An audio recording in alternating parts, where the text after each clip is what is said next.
Hey guys, and welcome to Culture and Chaos.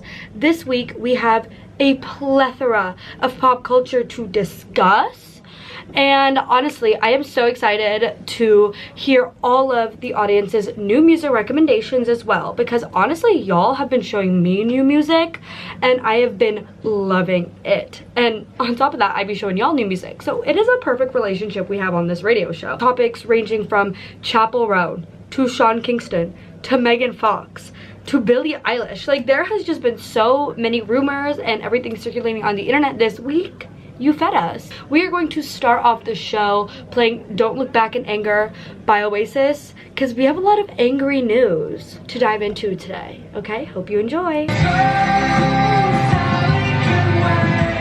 I would have loved to grow up in the time where these bands were famous. TBH. 5, 4, 3, 2. Okay, you guys, that was Don't Look Back in Anger by Oasis.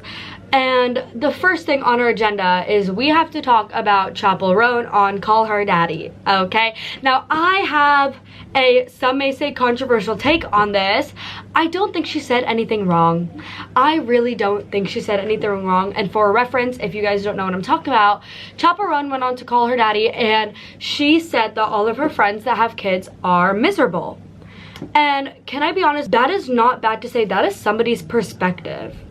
And also, at the end of the day, I feel like the version of motherhood that we are shown on the internet is not fair, because it is always from a very privileged standpoint. Like, when we see like mommy bloggers who make being a mother look like the best thing in the world, I'm not doubting them. It probably is the best thing in the world for them, but we have to remember not all moms have the privilege to even have time to make a TikTok. Like, a lot of mothers are struggling from paycheck to paycheck, and it's very difficult, and you're taking care of an entire human being and you're working full time. I don't think when it comes to all these moms on the internet getting really mad at Chappel Roan for saying that, I don't think that's fair. Like women are suffering around the world as mothers, and a huge reason they're not getting assistance and daycare and whatever they need is because we don't talk about it enough. Like, we try in the media to make motherhood look like the easiest thing in the world, and that's not fair. That's not fair, because it is not. Her saying this as an American, like living in America, like, it makes so much sense, because most jobs in a working America do not have childcare included, do not have health insurance included.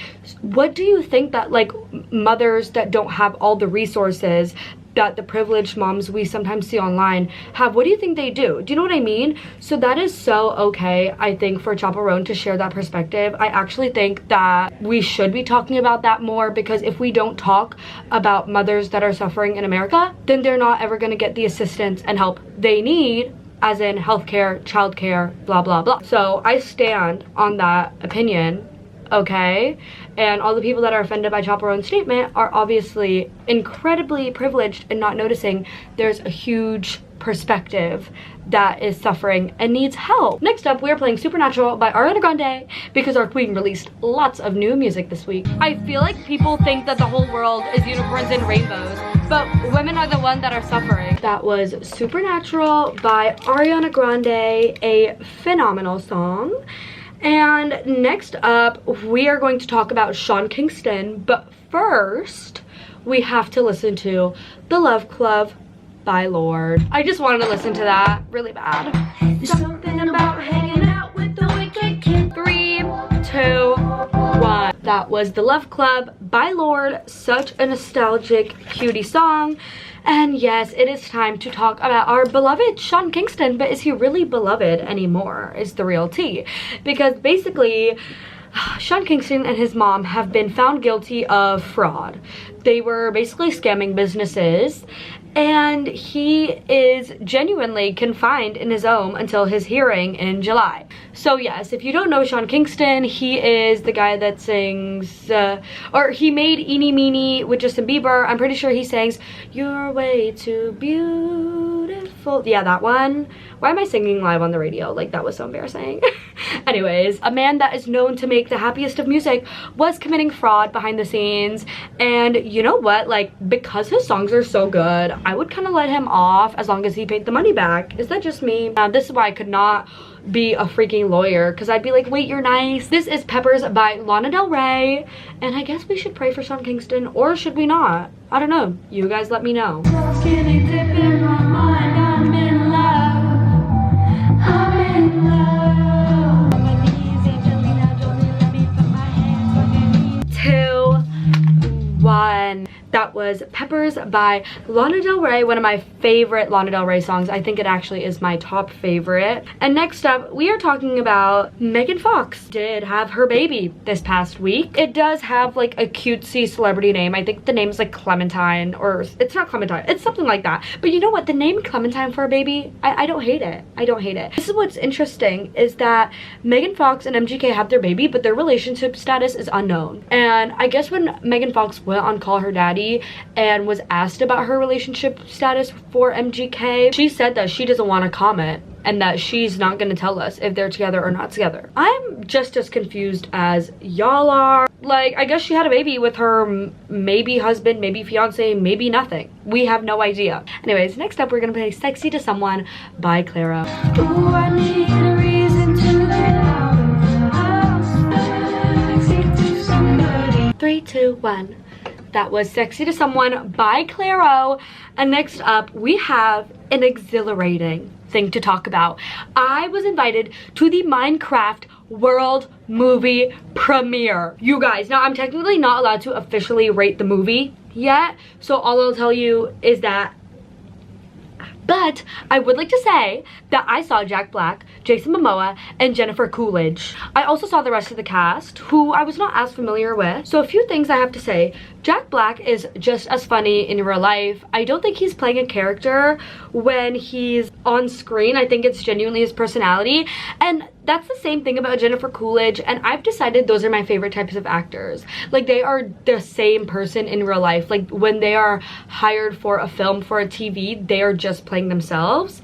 And that's my favorite thing ever. Jennifer Coolidge was so freaking funny. Let me guys tell you about what happened. So she was getting interviewed on the carpet, and in the UK it was Mother's Day, and she goes, I am so happy to be here on Mother's Day. And then she was silent for like a solid 3 seconds, and she goes, but I'm not a mother. Like, it was so funny. And no tea, no shade to the interviewers, but why didn't they make a joke back? They just laughed. And this is why I say I would be the perfect interview host for red carpets, because there are so many jokes you could make back to Jennifer Coolidge in that moment where she made the whole crowd laugh. You could be like, girl, but you are a mother to me, you are a mother to us. You could have made her feel special, whatever. Okay, not trying to hate on other people doing my dream job. But Jack Black did come into the screening dancing and prancing. If you guys want to see the video of that, I posted it on my Instagram in my recent Minecraft carousel. And Jason Momoa is just as humongous in real life. He is a giant. And also, guys, they put me in the front row of the screening, which means I was the closest to the celebrities. No, I don't know why they did this. Like, I felt so special. Most of the front row was empty. I think it's because nobody wants to watch a movie from the front row, but I thought I got the best seat in the house because I got to see all the celebrities up close and personal. And yes, Jennifer Coolidge gave me side eye. And one last very funny thing that happened at this premiere, obviously when all the celebrities walk into the screening, everybody has their phones out, everybody's recording, everybody's like gagged and gooped. But my boyfriend, who was in the front row with me, he's just not a social media person. He has no reason to take a video. If I was taking a video, you know the vibes. And so he was eating Doritos, because they give us a plethora of snacks. He was eating Doritos, so mind you, it is silent. Jack Black is about to speak, and all you can hear is crunch, crunch. And he looks at Jack, my boyfriend, like same. Like, it wasn't like a bad look. It was like a, I see you, we see each other. You know what I mean? And it was the funniest thing ever. I laughed about it all day that day, because he was probably like, wow, like, this dude really don't care, and I love that. You know what I mean? Like, I think celebrities like when you don't care that much. So that was an iconic moment between Jack Black and Jack, my boyfriend. Next up, we're gonna be playing I Love You, I'm Sorry by Gracie Abrams. Because it sounds to love you first out. It is what it is. I happen to kick the age on her. Whenever I'm sad, I'm sorry. 3, 3, 2, 1. That was I Love You, I'm Sorry by Gracie Abrams. And next up, we are going to talk about, is Billie Eilish a Nepo baby? Now, I guess this was going viral on the internet because Billie Eilish's mom was seen in an old episode of Friends where she was casted as like some singer, and then everyone was like, oh my gosh, Billie Eilish is a Nepo baby, blah blah blah. The internet was going wild, and I did my investigation into this, you guys, and I found out that she is technically not a Nepo baby because her parents were not I hate to say this, but successful actors. This is what I got from what Billie Eilish's mother said in an interview. She was like, we are not nepotisming our children. They actually only started auditioning for roles because they couldn't pay the bills. And actually, I always say this, like, if you really need some extra cash, you should apply to be extras on TV and film. Like, it is such easy money. I did it once in high school for like Disney, and they paid me $100-something just to be on set for one day. And all I did for the most of the day was go on my phone. Like, they had to pay me for every hour, even though the actual time I was on the real set was like probably 30 minutes. Like the quickest thing ever. But they had to pay me over $100, and all I had to do was sit in the back on my phone and just wait for them to be ready for the scene. So, you know what? I get her mom, and I actually do believe her because I tell people that same thing. Like, if you just need a little extra cash, apply to be an extra for TV and film. Anyways, next up, we're playing Rock Your Body by Justin Timberlake because that is just the vibe today. Our vibe is to rock our bodies, period. And I know a girl living in LA that literally lives off of being an extra. Like, that is her full-time thing. Like, she just applies, and that's how she makes her money living in LA. That was Rock Your Body by Justin Timberlake. Speaking of Justins, we have a bit of a tough topic to talk about, but we will, you know, just, this is educational purposes. Justin Bieber went on live this past week, and the public consensus has been that, you know, there is some worry out for Justin Bieber because he hasn't been acting the same as he has in the past. And yes, he went on live, and you guys, I have never given into any of the rumors that like, oh, Justin Bieber has, you know, gotten back into some dangerous habit. I have been like, you guys are just making stuff up. This man is a new dad. He's tired, whatever. Until I saw this live that he did this past week, and I genuinely was so worried. I genuinely was like, that is not normal. He is definitely going through some probably maybe psychosis or like issues, mental issues. I don't know what's going on, but I do want to let y'all know that I have genuinely changed my opinion on Justin Bieber, and I do think that we need to get him help. But the thing is, as a public consensus, we can't really do much, can we? Like, he probably already has all the best and top resources accessible to him, so if something's not going right, I mean, what can we do? You know what I mean? So yeah, that kind of made me sad seeing that live of Justin Bieber. He was trying to be a SoundCloud rapper, and it sounded horrible, to be frank. To lighten the mood, we will play Too Sweet by Hoser, and we will really pray and hope that Justin Bieber feels better and gets better.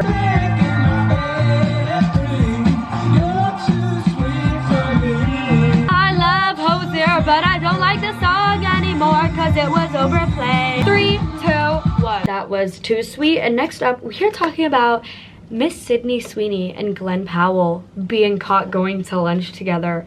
And can I be honest, I hope they're a thing. I hope they're a thing so bad. Call me parasocial, but they need to just get it on. They need to get together. Like, Sydney Sweeney and Glen Powell are the perfect couple. Okay, first of all, they're both incredibly hot. Second of all, they had major chemistry. And you know what? Her breaking it off with her fiance, can I be honest? I'm proud of her. I am proud of her because that takes a lot of courage. Even breaking up a relationship takes a lot of courage. And obviously the relationship wasn't in the best place if she was having a crush or if she wasn't feeling it anymore. So she broke off her engagement. She went to Glen Powell, and I stand with her. Okay, I support women's rights and wrongs. I genuinely think like a woman could do something crazy and I'd still support them. Like, there is nothing ever stopping me. I love women and I love Sydney Sweeney. Okay, so I really hope they end up getting together for the pop culture of it all. Then we'll have lots of juice to talk about on that end. Anyways, this is Raspberry by Group Love. 2, 1. That was Raspberry by Group Love. You know what I just wanted to talk about very quickly is like how crazy it must be to actually be a celebrity. Because when I was at the Minecraft world premiere, yes, I'm gonna keep saying that, hee. When I was there, I was seeing how fans were genuinely shaking and crying and going crazy over seeing their favorite actors, and like valid, you know what I mean? Like we all have our thing, we all have our hobby, and if your hobby is going to movie premieres, girl, I'm right there with you. You know what I mean? I'm not gonna yuck someone's yum. I love that saying. But I was just thinking how crazy it must be to be a celebrity. Like everywhere you go, you're an important person. Oh my gosh, you guys, I literally saw Hawktua. Wait, how did I not write this down in my notes? Yes, let's talk about that, because Hawktua, she's not a celebrity, but I did see Hawktua on the streets of London walking around. Mind you, this is after the Minecraft premiere. I didn't see her at the Minecraft premiere. I saw her after. I was literally sitting at a restaurant with my boyfriend, and all of a sudden I see someone with a huge camera crew, and I was like, who is that? Girl, it was Hawktua in the flesh. And I stared at her and she stared at me, and as she was staring at me, I literally took a picture. Like I literally went click, and I had no shame. But yes, Hawktua is in London. I think that maybe she ran away. Is this her like plot of running away because she committed massive fraud in the US? I don't know, okay? But yeah, that was kind of weird to see her. She genuinely is just like a normal white girl, so there was really nothing like crazy about her. But she did look at me like I was crazy because I was literally wearing chainmail-esque pearl outfit. If you want to know what I'm talking about, you can check my TikTok and my Instagram. So Hawktua's in London. Next up, we are listening to Lost in Translation by The Neighborhood.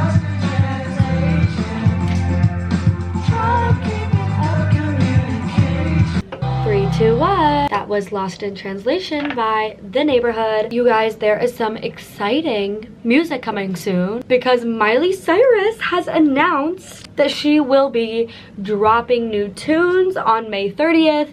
Apparently the album is called Something Beautiful.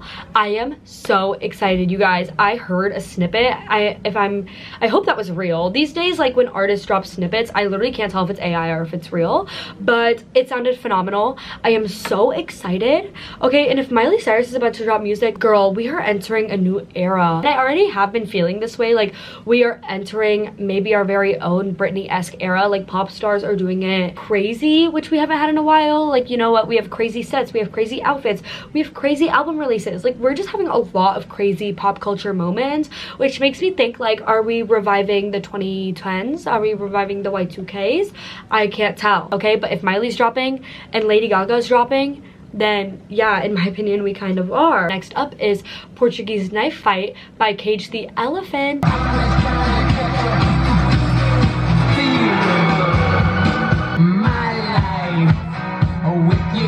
3, 2, 1. You guys, I wanted to bring us back to the early 2000s. 21 Pilots. This is tearing my heart. To know, oh, that you're alive and have a soul, but it takes someone to come around to show you how. She's tearing my heart. I'm alive. 2, 1. That was Tearing My Heart by 21 Pilots, and I have one last hot topic to discuss, and then we will be on to our last song. Basically, I don't know if y'all have been keeping up to date, but there's a new show out called Adolescence. It is basically about the Andrew Tate of it all, creeping into schools, you know, irrational anger, bullying. It's a mix of all of that, and it's kind of walking you through these episodes about it. And basically, the show main, I guess, antagonist, like the kid that is in jail, is this young white boy, and people on the internet are being like, oh, a little white kid could never do this, you guys have race swapped. Excuse me? Like, I'm sorry, actually, excuse me. And so obviously the creator came out and was like, just because somebody's committing a crime does not mean they have to be a POC. Why are you literally saying that just because we've made a show and the kid that committed a crime is white? Like, why are you saying that we race swapped? Like, it honestly is saying more about y'all than it's saying about the creators of the show, because that's insane. And like this whole notion that like only POC create crime makes me so upset, especially because like, you're only looking for the POC that commit crime. That is what does well in the tabloids, because that is what people are looking for. That is what people are looking for, period. Do you see what I mean? Like, at the end of the day, if you really look at stats, like, girl, there's enough crime going around, okay? So I'm really glad that the creator of Adolescence came out and was like, debunked, okay? And you're obviously missing the entire point of the show.